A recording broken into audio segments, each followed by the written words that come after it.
C'était une décision logique, on n'avait pas le choix, on a agi en équipe responsable. Nicolas Bay donnait des informations à un autre candidat, Éric Zemmour pour ne pas le nommer. On savait, hein, vous les journalistes et nous, qu'il était en train de négocier éventuellement son départ. C'est une mesure de précaution, on ne peut pas garder quelqu'un, une taupe, à l'intérieur de notre équipe. Et les décisions qui devaient être prises, et c'est ça la force d'une équipe prête à gouverner, les décisions qui devaient être prises ont été prises. Vous aviez des doutes et vous lui avez donné une fausse information pour voir combien de temps elle mettait à être dans la bouche d'Éric Zemmour au bout de la chaîne, quoi. Alors, on n'avait pas beaucoup de surprises, hein, on savait à peu près qui c'était. Voilà, les décisions étaient prises, mais vous savez, moi j'ai envie de vous dire, je connais très peu de Français qui se réveillent le matin en se demandant quelle va être la suite de la carrière de Nicolas Bay. J'en connais beaucoup qui se disent comment je vais finir le mois avec un plein à 2 euros, avec la viande et les légumes dont le prix augmente, avec une inflation supérieure à l'augmentation des salaires. Je connais beaucoup qui se disent, mais où va la France? Où vont nos valeurs? Où va notre civilisation avec une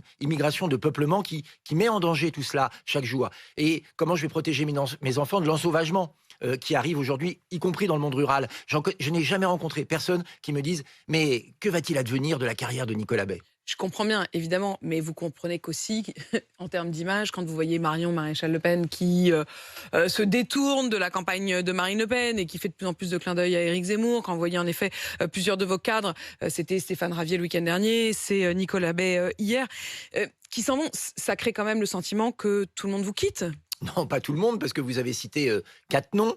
Je vous assure qu'il y a beaucoup de militants sur les terrains, que nous sommes un certain nombre d'élus et de cadres beaucoup plus nombreux que 4 à être soudés autour de Marine Le Pen. Et puis finalement, vous savez, secouer un arbre pour que les fruits pourris tombent, c'est finalement toujours une bonne chose. Ça régénère la vitalité.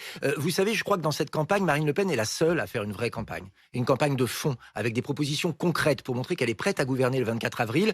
D'autres font du buzz et emploient des méthodes de barbouze des années 60. D'autres n'arrivent pas à faire campagne parce qu'on a l'impression qu'ils sont stagiaires et que c'est la première fois. Le président de la République, lui, fait campagne sans le dire avec l'argent des contribuables. Tout cela donne une mauvaise image de la politique. Et nous, notre crainte, c'est que tout cela pousse les Français à l'abstention.